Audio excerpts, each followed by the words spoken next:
छ त्र ज्ञ श्र। 1 2 3 4 5।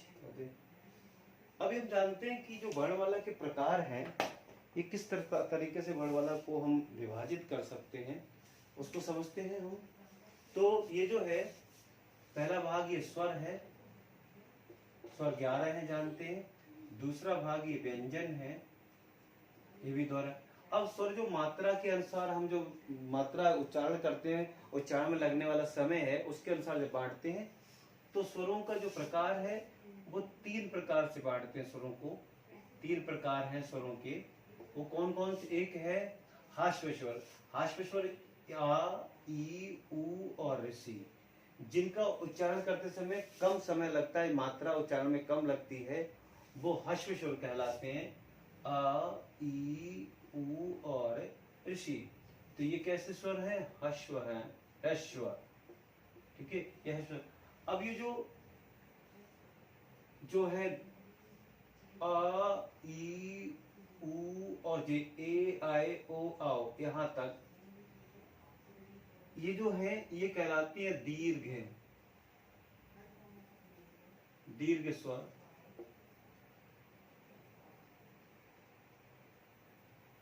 बड़ा। और एक स्वर और कहलाता है जिसको हम कहते हैं प्लुत स्वर। जो तीसरा है प्लुत स्वर होता है, जो अमूमन हिंदी में यूज नहीं होता, ये संस्कृत में प्रयोग होता है, वो है प्लुत स्वर। जिसके देखो इसके उच्चारण में कम समय, इसके में दूना, इसमें तिगुना समय लगता है। जैसे कहीं लिखा हो राम बहुत बड़ा, या फिर बहुत ज्यादा ओम लिखा है, पहले ओम संस्कृत में ऐसे लिखा हो ओम, तो ये जो है ये प्लुत स्वर है जो संस्कृत में यूज होता है, हिंदी में नहीं होता।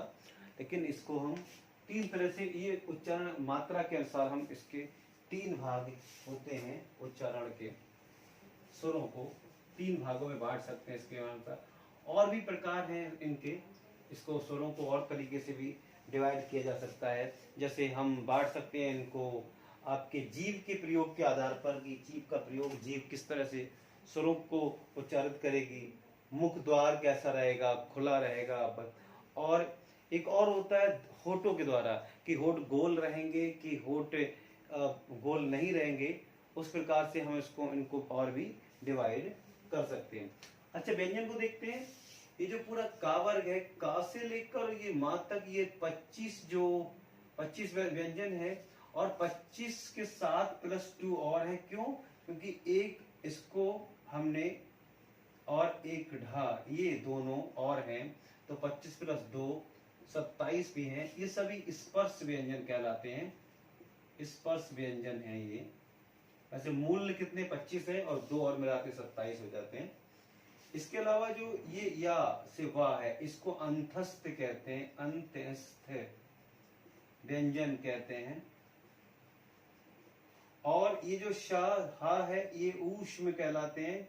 इनके उच्चारण में ऊष्मा बाहर आती, गर्मी, ऊष्म व्यंजन है, ये वाले ऊष्म कहलाते हैं।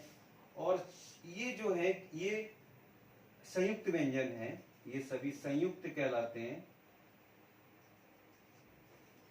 ये संयुक्त क्यों कहे जाते हैं? क्योंकि ये दो अक्षरों से मिलकर बनते हैं।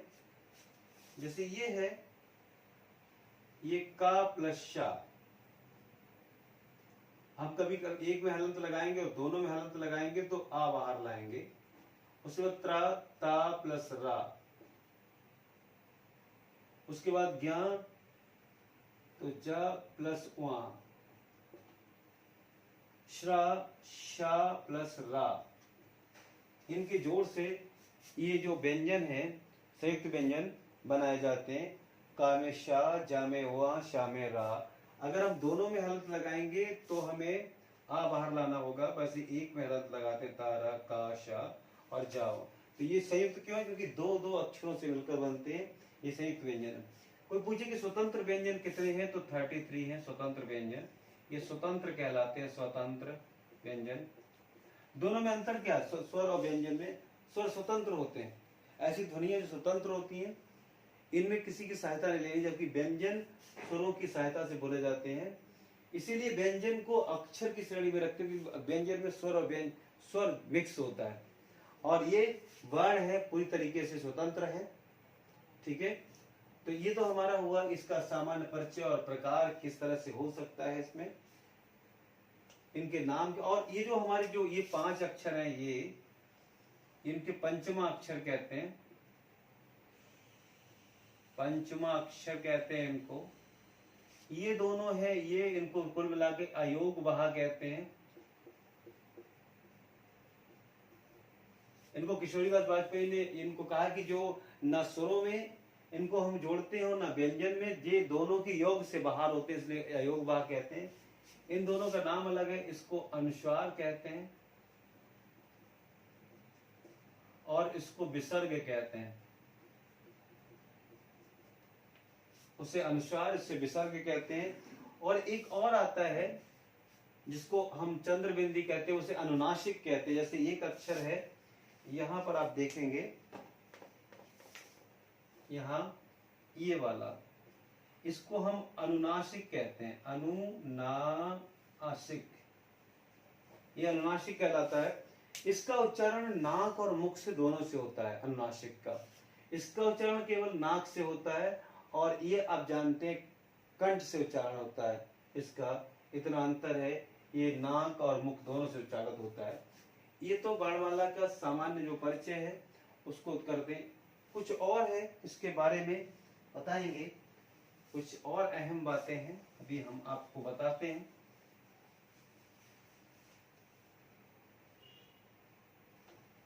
एक वर्णमाला जो हम सामान्यतः छोटे क्लास में जानते हैं, याद करते हैं, लेकिन वो केवल हमें उस लेवल तक समझाने के लिए होती है। लेकिन इस लेवल पर आते आते हमें ये सब कुछ समझना है, क्योंकि छोटे बच्चे को बताना और बड़े को समझना दोनों में अलग अलग बातें हैं।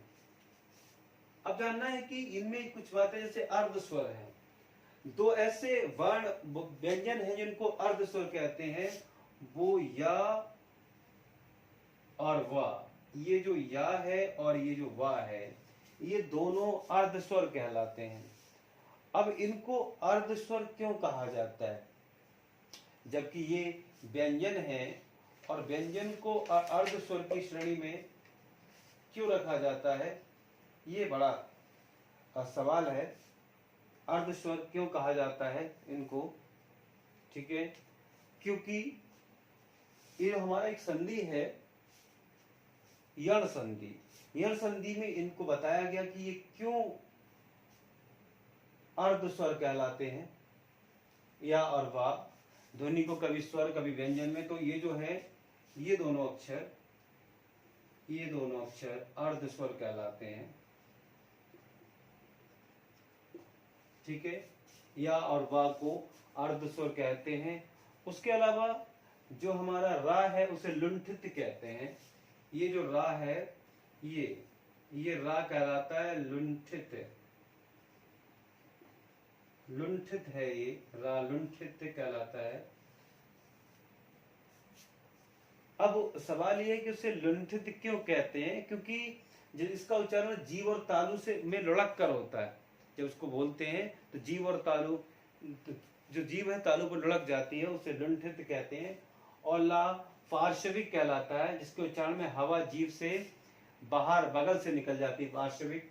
वो ला है जो, ये जो ला है ये कहलाता है पार्श्विक। तो क्यों ये पार्श्विक, मतलब पड़ोस से निकल जाती है, तो पार्श्विक। पार्श्विक क्या कौन है, ला जो कहलाता है वो पार्श्विक कहलाता है, जिसका उच्चारण हवा जीव और कंठ से बगल से निकल जाती है, वो पार्श्विक है। रा लुंठित है, या और वा को हम अर्ध स्वर कहते हैं। ये कुछ ऐसी चीजें हैं जो वर्णमाला में हमें से अक्सर एग्जाम में पूछी जाती हैं, और हम कहीं ना कहीं उनको गलत करते हैं। आगे और चीजों के जानेंगे।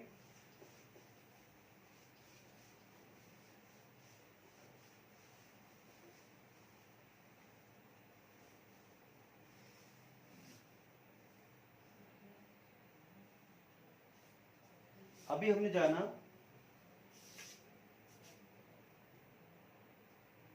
अर्धस्वर, लुंठित, पार्श्विक और प्रकार। और हाँ, उत्क्षिप्त व्यंजन क्या कहलाते हैं?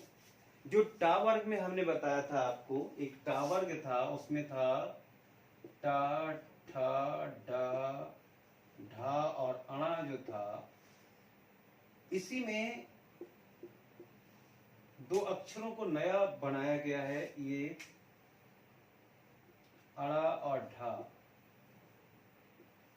ये दोनों उत्क्षिप्त व्यंजन कहलाते हैं। इनको हम उत्क्षिप्त कहते हैं, जिसके उच्चारण में जीभ पहले ऊपर उठ के मूर्धा से स्पर्श करे और फिर झटके से नीचे आए। मूर्धा से पहले जीभ ऊपर स्पर्श करे फिर झटके से नीचे आए, उन्हें उत्क्षिप्त कहते हैं।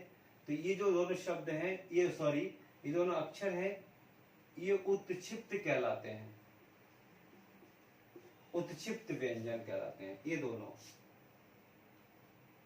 अड़ा और ढा उत्क्षिप्त कहलाते हैं। इस प्रकार हमने जो अभी जाना, जो सामान्य चीजें हैं, सामान्य परिचय है, पूरा समझा। अभी अयोग भाव भी हमने समझ लिया, यहां तक हमें जाना। अयोग भाव क्या? पार्श्विक, लुंठित, अर्धस्वर, उत्क्षिप्त, प्रकार, उच्चारण, वर्ण